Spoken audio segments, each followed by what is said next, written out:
Today, Zarathustra would have to update his message by downgrading man into male. As the descent of man from Nietzsche's era has only continued. In his time, society still, at the very least, ran off the fumes of great men of the past. Today, we have a whole new fuel altogether, that of femininity, which has fueled men into becoming males. A male, which is much like the shadows on the wall of Plato's cave, just mere imitations of man. We must first ascent to the status of man before we are even to reach the path of overman.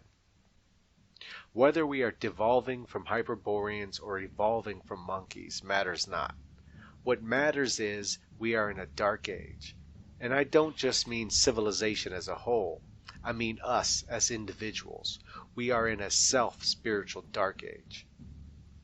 There are many who believe that life works in cycles, and that only the changing of these different ages can induce change. Au moment où vous affirmez que nous traversons l'âge obscur dont parle la tradition hindoue, quel est à votre avis le remède ou les remèdes à cette dissolution de la civilisation actuelle? Réponse tout à fait négative.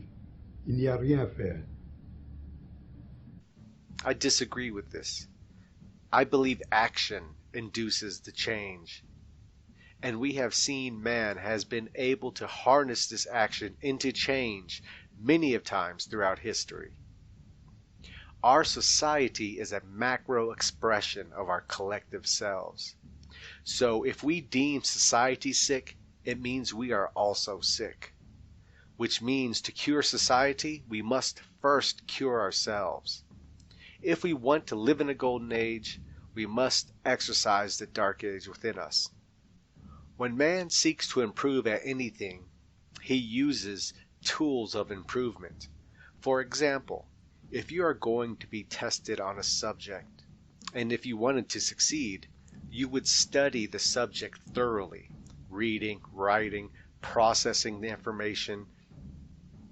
These are your tools of improvement. Just as if you were an athlete of a sport, the time spent physically training and studying strategy would be your tools of improvement. So it is with self-betterment. You simply just can't become a better man. You must work at improving yourself and use tools of improvement to get the desired results. Forcing your own personal golden age into the material world is no easy task, and while there are many fine works to be found out there that all help with self-betterment, these are the 8 steps to a higher evolution. 8 tools of improvement to bring about a better you and in turn a better world. Complacency is cowardice. Action is just. If you demand more of yourself, you will have no other choice but to demand more of your surroundings.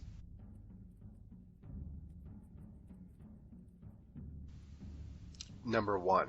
Idealism and self-discipline.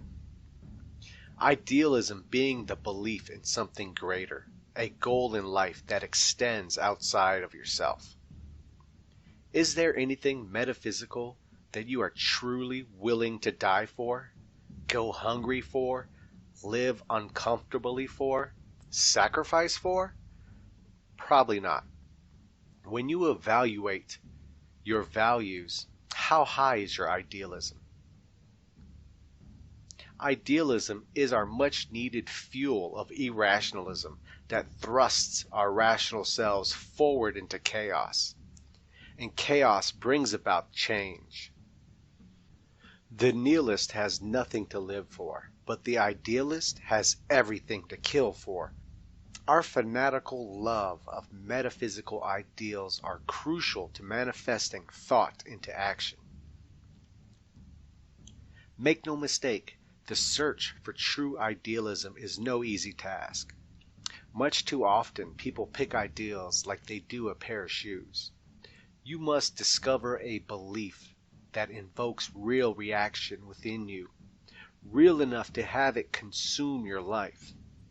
Where taking the ideal from the meta and bringing it into the physical becomes obsession. This is true functional idealism. Self-discipline being the key to everything good in you, a control of your emotions, passions, weaknesses, a true mastering and control of yourself. Discipline is the closest thing that you can achieve to real freedom. With discipline, you are free from your lower instincts which bind you with primitive urges.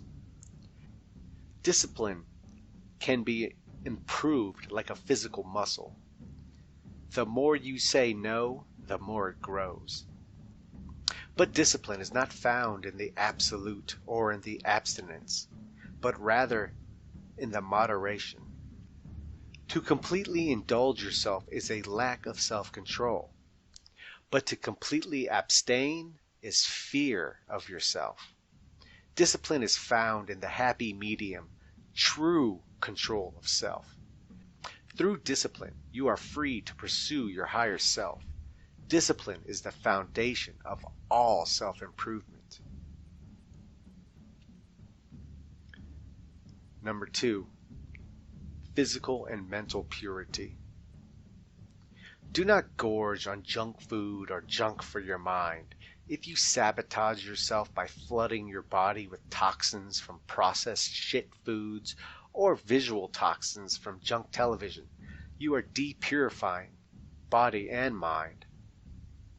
Your body and mind cannot perform at its highest potential when it is polluted. So that means less Cheetos and soda, more spinach and chicken, less porn and reality television, and more beneficial reading and self-contemplation. Only by fueling your mind and your body properly can you hope to get the best results out of yourself. These harmful but pleasurable sensations found in food and entertainments are provided for you at gluttonous proportions because they help restrain you. Break free of the imposed restraints by purifying yourself. If you take care of your body and mind will take care of you. Number 3, physical exercise for physical body. A part of purifying your body is strengthening your body through physical exercise. Physical exercise adds self-confidence, overall health improvement, longevity in life, and is aesthetically desired or respected by your peers. Physical exercise is your thought put into direct action. Your body becomes an upgraded vehicle, now more effectively used to transport your ideals. Consistency in physical exercise is just one of the many self-battles one must endure through discipline to make themselves a better person. In the work Sun and Steel, Yukio Mishima equated the lack of physical masculine aesthetics in modern man as a result of their lack of virtuous masculinity within themselves. They dismiss what is better because they themselves are so far away from better.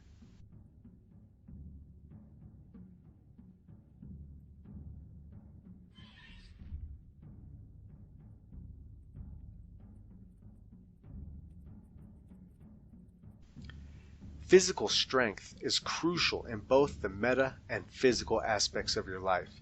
If your body is weak, your will is weak. And if your will is weak, you will remain in those satin bracelets that are currently shackled upon you. Number 4, control of the breath and life energy. Breath is your life energy. Without breath, there is no life within you. This life energy is an undefinable force within us that bonds us all to the conscious world. Mastering your breath is mastering yourself and your physiology. Mastering your breath is an ancient knowledge that even today has modern prophets preaching its virtues. There are many different methods and teachings in regards to breath control. Personally, I have found favorable results in the Wim Hof breathing methods and the nose breathing methods discussed in books like The Oxygen Advantage. While Wim Hof's methods and the nasal breathing methods advocated to induce nitric oxide throughout the body in Oxygen Advantage may contradict each other on surface value, one being solely focused on the nasal breathing, the other breathing by any means necessary, I have found a happy medium that has produced noticeable positive improvement in control of my breath. The pragmatic applications to life with breath control are countless.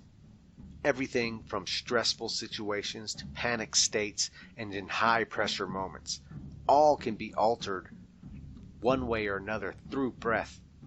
Mastering our breath is getting more in touch with oneself, which leads us to our fifth step. Number 5, interiorization of the senses.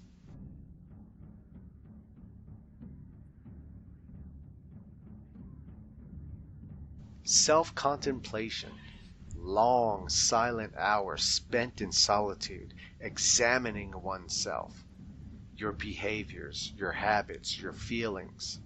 Where, why, how do they come from? Where can you make them take you? I have reached understandings about myself in a sober solitude, whether in my cell or study. I have found answers to myself randomly appearing out of nowhere while intoxicated on marijuana or hallucinogens. I cherish every breakthrough. Every one is a peeling back of yet another layer of that seemingly never-ending onion that is I. If there is truly someone I have no pity for in this life, it is those who do not take the time to explore themselves in hopes to understand themselves and their surroundings better.